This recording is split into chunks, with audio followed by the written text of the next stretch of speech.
Assalamualaikum warahmatullahi wabarakatuh. Waalaikumsalam warahmatullahi wabarakatuh. Baiklah, di sini kami dari kelompok satu akan mempresentasikan hasil kerja kelompok kami yaitu tentang taksonomi virus. Sebelumnya, izinkan kami untuk memperkenalkan diri.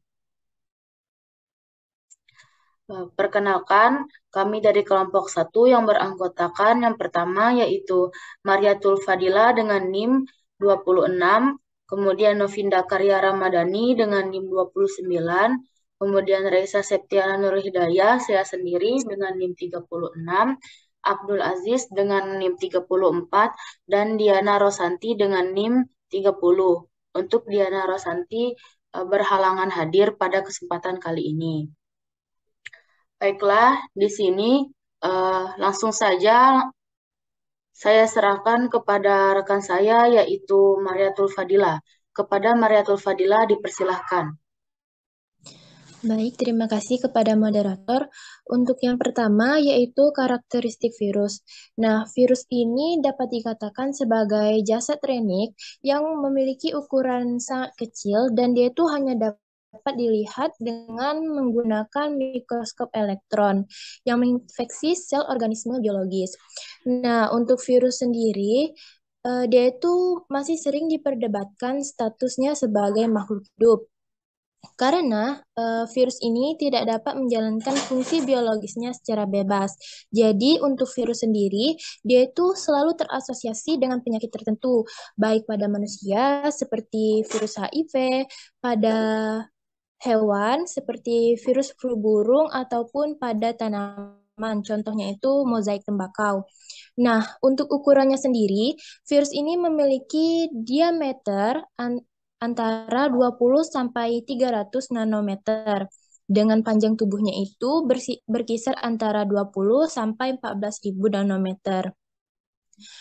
Untuk susunan tubuhnya itu, virus itu tersusun atas protein dan asam nukleat. Kelompok virus juga tidak dapat melangsungkan reaksi kimianya. Dan reaksi kimia dan virus ini memiliki bentuk yang bervariasi. Dapat dilihat pada next slide.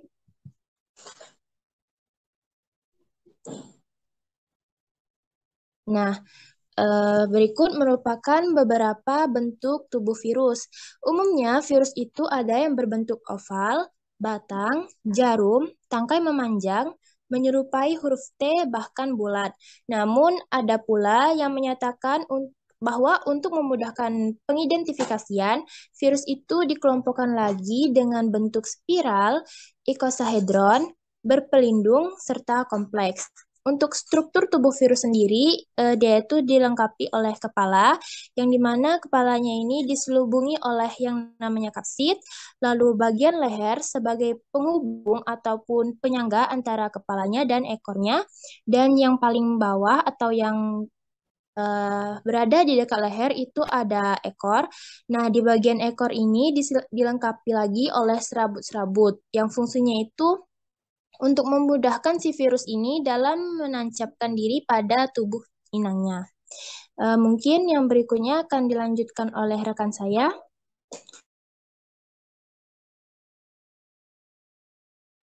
Baiklah, terima kasih kepada Mariatul Fadila atas pemaparan materinya.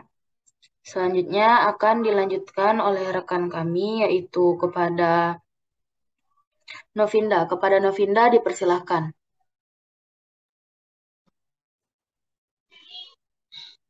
Baiklah, terima kasih moderator. Saya lanjutkan. Di sini saya akan membahas tentang sejarah virus. Pertama, virus sendiri awalnya muncul berkembang mulai dari seorang Anthony van Leeuwenhoek tahun 1630 sampai 1723 itu mikroskop.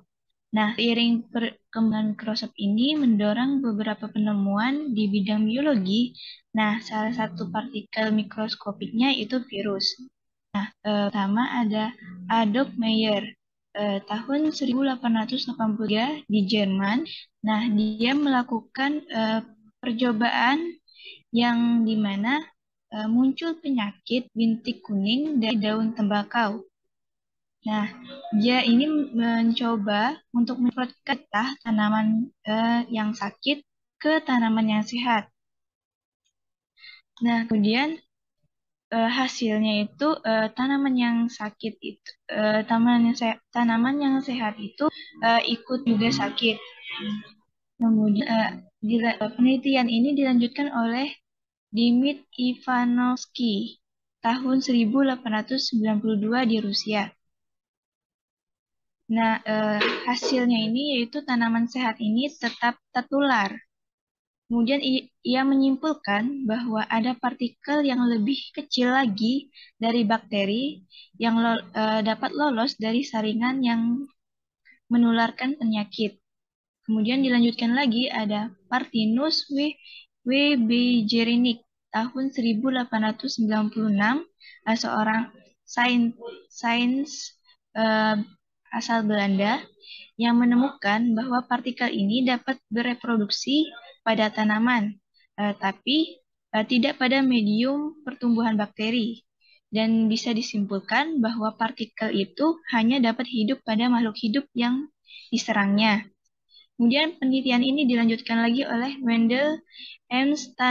Stanley tahun 1935, seorang sains asal Amerika. Nah, dia ini berhasil mengkristalkan partikel tersebut. Nah, partikel mikroskopik itu lalu dinamai dengan TMV atau Tabacos Massasoic virus. Selanjutnya.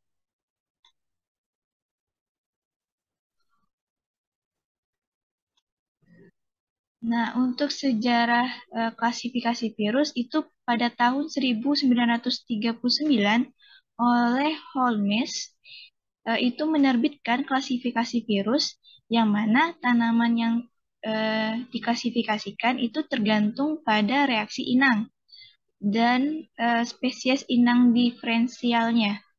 Kemudian tahun 1950-an itu terjadi pengelompokan virus untuk pertama kalinya berdasarkan sifat virion umum yang muncul. Kemudian pada tahun 1950-an juga terjadi ledakan virus yang baru ditemukan. Nah, berarti di sana banyak penemuan virus baru. Adanya pengusulan sistem klasifikasi virus, tapi tidak ada yang diadopsi oleh komunitas. Sehingga klasifikasi virus ini hanya bisa diklasifikasikan oleh Asosiasi Ahli Virologi Internasional. Kemudian dilanjutkan pada tahun 1966 berdiri komunitas internasional untuk nomenklatur virus atau NCNV yang berubah nama pada tahun 1974 menjadi International Community on Taxonomy of Virus atau yang kita kenal sekarang NCTV. Selanjutnya akan saya kembalikan ke moderator. Baiklah, terima kasih kepada Novinda atas pemaparan materinya. Selanjutnya akan dilanjutkan oleh rekan kami, yaitu Abdul Aziz. Kepada Abdul Aziz dipersilahkan. Baik, terima kasih kepada Resa. Di sini ada klasifikasi virus. Klasifikasi virus, nama famili ditandai dengan akhiran Viridae. Nama subfamili diberi akhiran Virinae. Nama akhiran genus diberi akhiran virus. Elwoff, Horney, dan Turner adalah ahli dalam taksonomi virus berdasarkan kriteria 1. Jenis asam nukleat atau DNA, RNA, berantai ganda atau tunggal. Ukuran dan morfologi termasuk tipe simetri kapsid. Adanya enzim spesifik, terutama polimerase, RNA dan DNA yang penting bagi replikasi genom. Kepekaan terhadap zat kimia dan keadaan fisik. Cara penyebaran alamiah, gejala-gejala yang timbul, adanya tidak terhubung banyaknya coapsomer untuk virus icosahedral atau diameter nukleokapsid untuk virus helicodial. Next.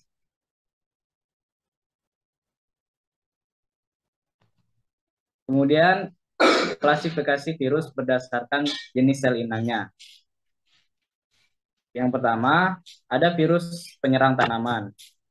Contohnya virus Turgo dan TMV. Kemudian virus penyerang manusia. Contohnya HIV influenza, virus corona, virus Omicron, dan masih banyak lainnya. Ada juga virus penyerang hewan. Contohnya flu burung, rabies. Dan terakhir, virus penyerang bakteri. Contohnya virus T. Next.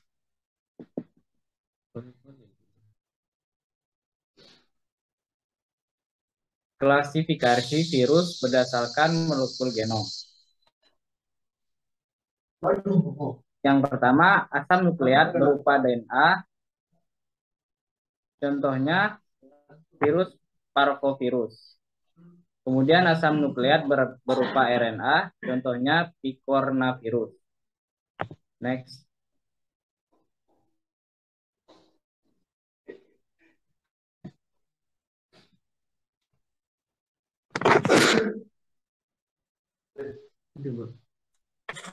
Kemudian ada klasifikasi virus berdasarkan morfologi.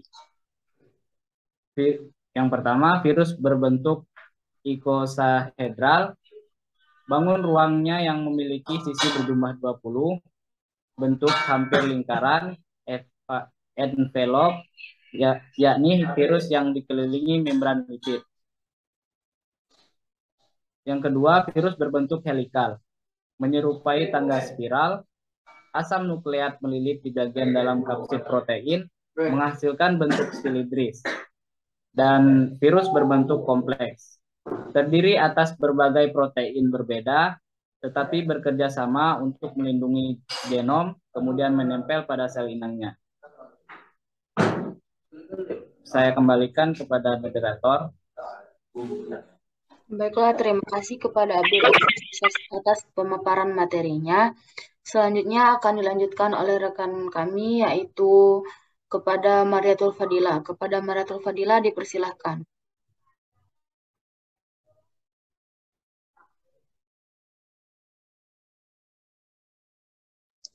Baik, yang berikutnya itu ada taksonomi berdasarkan Baltimore atau taksonomi Baltimore. Boleh slide-nya di next. Nah, taksonomi ini pertama kali dikemukakan oleh seorang virologi yang bernama David Baltimore pada tahun 1971, di mana taksonomi Baltimore ini merupakan sistem pengelompokan virus berdasarkan cara sintesis mRNA-nya. Pada taksonomi Baltimore ini memiliki hal-hal juga yang perlu diperhatikan. Seperti yang pertama, itu apakah genom virus terbuat dari DNA atau RNA, lalu apakah genom virus itu single-stranded atau double-stranded, dan kemudian apakah sense genomnya itu negatif atau positif. Next. Nah, pada taksonomi Baltimore ini membagi beberapa kelas. Ada kelas 1 sampai kelas 7, di mana untuk kelompok kelas 1 dan kelas 2 itu termasuk virus DNA. Kelas 1 itu bernama double-stranded DNA virus, di mana dsDNA itu diubah langsung menjadi mRNA melalui proses transkripsi dengan bantuan RNA polimer. Contoh dari virus yang masuk ke dalam kelompok ini adalah human papillovirus. Saya ulangi, human papillomavirus. Kelas kedua ada single-stranded DNA virus atau ssDNA, di mana ssDNA ini membentuk template DNA lalu berubah menjadi dsDNA, dan kemudian dsDNA ini diubah menjadi mRNA melalui proses transkripsi. Contoh virus yang masuk ke dalam kelas ini adalah virus papovirus B19. Sedangkan kelas 3, kelas 4, dan kelas 5 termasuk ke dalam virus RNA, di mana kelas 3 itu merupakan double-stranded RNA virus yang memiliki strain positif dan juga strain negatif. Untuk strain positifnya sendiri itu dapat digunakan langsung sebagai mRNA, sedangkan strain negatifnya itu digunakan untuk mensintesis strain positif yang mana yang berguna tadi sebagai mRNA-nya. Lalu kelas yang keempat yaitu positive chain single-stranded RNA, di mana strain positifnya itu dapat digunakan langsung juga sebagai mRNA, namun kelompok ini memerlukan strain negatif juga untuk mensintesis lebih banyak salinan positif single-stranded RNA-nya. Dan yang berikutnya adalah kelas 5, yaitu negatif single-stranded RNA atau negatif ssRNA yang dapat ditranskripsikan langsung menjadi mRNA. Yang berikutnya adalah kelas 6 dan kelas 7, di mana kelas ini termasuk ke dalam reverse transcribing virus. Kelas 6 itu adalah positif single-stranded RNA virus dengan DNA intermediate, di mana genom retrovirus utas tunggalnya itu bersifat diploid serta tidak digunakan langsung sebagai mRNA, namun digunakan sebagai reverse transcriptase menjadi DNA. Dan yang terakhir adalah kelas 7, yaitu double-stranded DNA virus dengan RNA intermediate, di mana proses transkripsi nya itu hampir sama dengan dsDNA, namun mereka ini memerlukan reverse transcription untuk mereplikasi genom sirkuler saat di dalam kapsid. Contoh dari virus yang termasuk kelompok ini adalah hepatitis B. Next.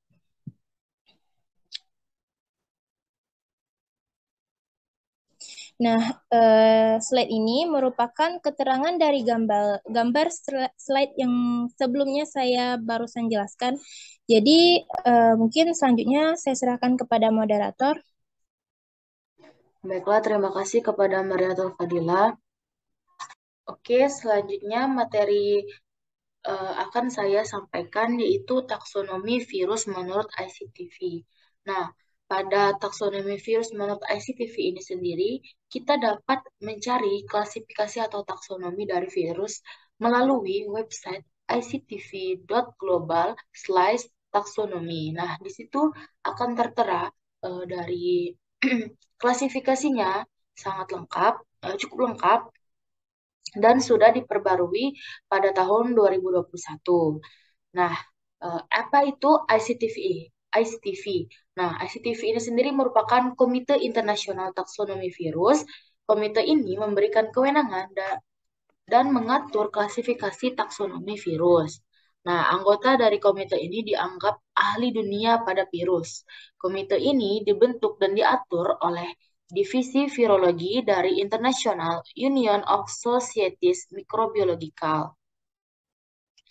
Nah, biologi virus ini sendiri dapat diklasifikasikan berdasarkan karakteristik fenotip seperti morfologi, jenis asam nukleat, modus replikasi, organisme inang, dan jenis penyakitnya. Dan juga ada dua skema utama yang digunakan untuk pengklasifikasian virus berdasarkan dua sistem. Nah, sistem yang pertama yaitu sistem ICTV ini sendiri atau Komite Internasional Taksonomi Virus dan taksonomi dan juga taksonomi sistem klasifikasi Baltimore yang sudah dijelaskan oleh rekan saya yaitu Mariatul Fadila. Nah, pada kedua skema utama yang digunakan untuk pengklasifikasian virus ini menempatkan virus ke dalam salah satu dari 7 kelompok. Penamaan dan klasifikasinya ini ditetapkan oleh ICTV. Nah, pada ICTV ini Dia mengembangkan skema taksonomi universal untuk virus dan bertujuan untuk menggambarkan semua virus dari organisme hidup. Nah, tujuan resmi dari ICTV ini sendiri yaitu yang pertama, untuk mengembangkan disetujuinya secara internasional taksonomi virus. Kemudian yang kedua, untuk mengembangkan disetujui secara internasional nama untuk virus taksa, termasuk spesies dan agen subviral. Kemudian yang ketiga, yaitu untuk mengkomunikasikan keputusan taksonomi untuk semua pengguna nama virus, khususnya masyarakat internasional virologis, berdasarkan publikasi dan melalui internet.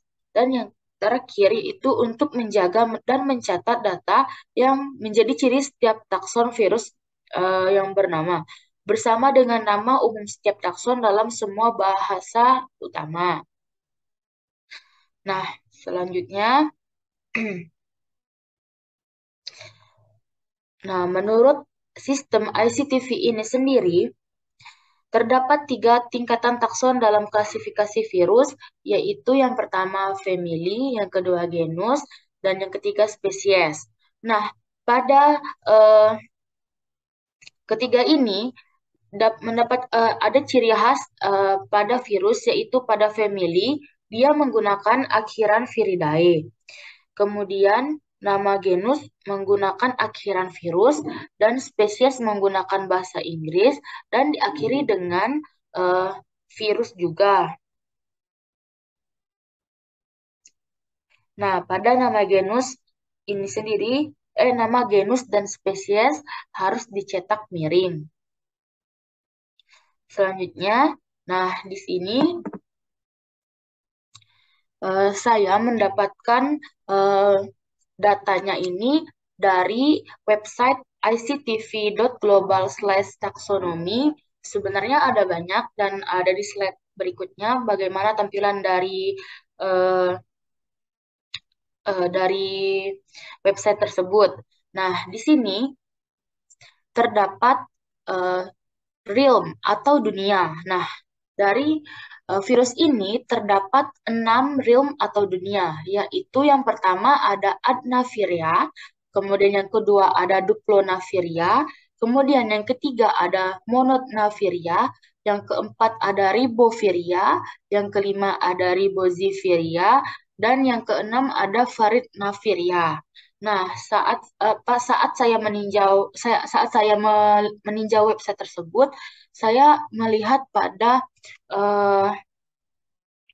dunia Riboziviria ini, saya tidak menemukan adanya kingdom atau kerajaan. Nah, jadi dia itu langsung ke family-nya yaitu Colmioviridae. Nah, dari semua ini, nah yang oranye ini, yang agak warna oranye ini merupakan realm atau dunia. Kemudian yang berwarna pink ini ada banyak sekali, ada 11 itu merupakan kingdom atau kerajaan. Dan yang berwarna ungu merupakan filum. Contohnya pada Riboviria. Nah, Riboviria ini, pada dunia Riboviria ini terdapat 2 kingdom atau kerajaan, yaitu Orthornavirea dan Pararnavirea. Nah, dari kedua tersebut dibagi lagi menjadi filum. Nah, contohnya pada Orthornavirea terdapat 5 filum, yaitu Duplonarviricota, Kyterinaviricotta, Lenarviricota, Negarnaviricota, dan Pisuviricotta. Selanjutnya, berikut merupakan tampilan dari website ict.global/taxonomy. Nah, di sini dia akan muncul klasifikasi dari semua realm atau dunia, dan dia bisa melihat kingdom, filum, kelas, ordo, dan yang lainnya sampai spesies. Nah, saya contohkan satu pada dunia Riboviria. Nah, pada dunia Riboviria ini memiliki karakteristik yaitu menggunakan enzim polimerase yang bergantung pada asam ribonukleat atau RNA untuk replikasinya. Nah, pada takson ini mencakupi virus RNA yang menyandingkan enzim polimerase RNA yang bergantung pada RNA RD RP. Nah, pada virus dunia riboviria ini termasuk ke dalam virus yang transkripsi balik atau baik dengan genom RNA maupun DNA. Nah, dia itu menjadikan enzim polimerase DNA yang bergantung pada RNA atau RDDP. Nah, pada riboviria ini, tadi sudah saya jelaskan terdapat dua kingdom, yaitu Orthornavirae dan Pararnavirae. Nah, pada Orthornavirae ini terdapat 5 pilum yang sudah saya jelaskan lagi tadi. Nah, saya ambil satu pilum yaitu Pisuviricota. Nah, pada Pisuviricota ini terdapat dua kelas, yaitu Duplofirificacetus dan Pisonifiricacetus. Nah, saya ambil kelas Pisonifiricacetus ini terdapat ordo Nidovirales. Nah, pada ordo Nidovirales ini terdapat lagi 3 subordo, yaitu ada Apnidovirinae, Arnidovirinae, Cornidovirinae. Nah, saya ambil satu subordo yaitu Cornidovirinae. Nah, pada subordo ini muncul lagi susunan klasifikasinya itu family. Nah, familinya itu ada Coronaviridae. Nah, pada Coronaviridae ini familinya ini membagi lagi ada subfamily, ada dua subfamily yaitu Letovirinae dan Orthocoronaviridae. Nah, pada subfamilinya ini yang Orthovirinae ini dibagi lagi menjadi ada satu genus yaitu Alpha coronavirus. Nah, yang sudah sering kita dengar ya, corona gitu ya. Nah, ini adalah klasifikasi dari salah satu spesies virus corona. Nah, dari genus Alpha coronavirus ini terdapat subgenus yaitu Amalacovirus. Nah, dari subgenus ini sendiri muncul lagi spesies. Nah, spesiesnya yaitu Alpha coronavirus AMALV. Nah, pada coronavirus ini sendiri karakteristiknya itu memiliki materi genetik berupa RNA rantai tunggal. Nah, kata corona ini sendiri dalam bahasa Latin mengandung arti crown atau mahkota. Nah, jadi sering kita lihat gambar dari corona ini seperti memiliki mahkota. Nah, jika dilihat dari mikroskop, bentuk partikel virus SARS-CoV-2 ini atau corona yang biasa kita sebut, dan contohnya itu ada spesies Alpha coronavirus. Jadi virus corona ini jenis virus yang berselubung dan berselubung dengan selubung lipid bilayer yang berasal dari membran sel inang. Nah, virus ini memiliki diameter sekitar 50-20 nm dan dengan struktur virus yang dibentuk dari protein struktural seperti protein spike, kemudian ada protein membran dan protein envelope. Nah, dan juga ada protein nukleokapsid serta protein hemaglutinin esterase atau HE.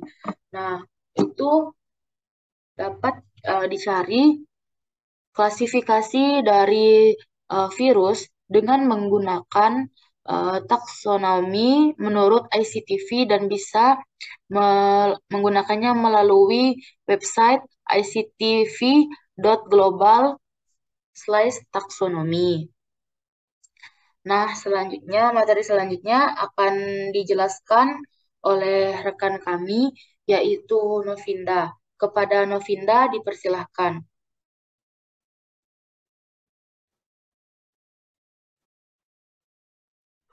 Baiklah, terima kasih kepada moderator. Selanjutnya, saya akan membahas tentang metode untuk mengidentifikasi virus. Nah, metode identifikasi virus ini dapat dibagi menjadi 4 metode.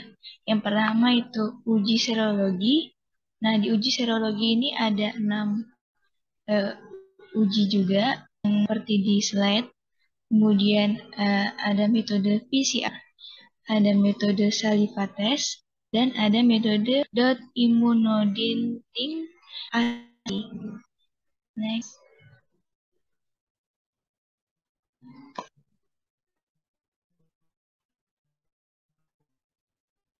Nah, uji serologi ini adalah uji yang menggunakan kekuatan interaksi antibodi dan antigen, yang mana kemampuan antibodi ini untuk mengikat antigen serumpunnya dengan spesifitas tinggi. Sedangkan antibodi primernya ini adalah antibodi yang mengikat antigen spesifik. Kemudian ada PCR, metode polymerase chain reaction atau PCR atau reaksi berantai polimerase.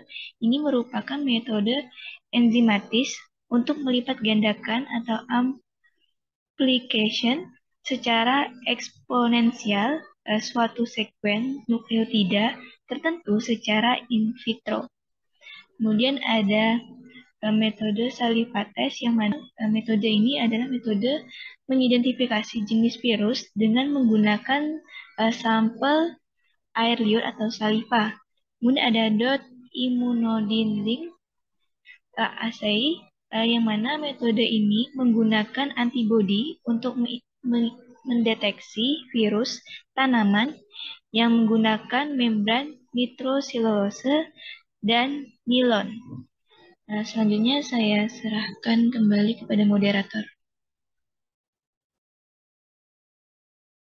Baiklah, terima kasih kepada Novinda Karya Ramadhani. Nah, itulah hasil presentasi yang dapat kami sampaikan. Semoga apa yang kami sampaikan bermanfaat bagi kita semua. Dan juga kepada teman-teman yang ingin bertanya, dipersilahkan bertanya di kolom komentar @link. Saya Reza Septiana Nurul Hidayah selaku moderator pada hari ini, dan rekan-rekan saya pamit undur diri. Mohon maaf apabila ada salah kata dalam penyampaian. Kepada Allah kami mohon ampun. Wabillahi taufiq wal hidayah. Wassalamualaikum warahmatullahi wabarakatuh. Waalaikumsalam warahmatullahi wabarakatuh.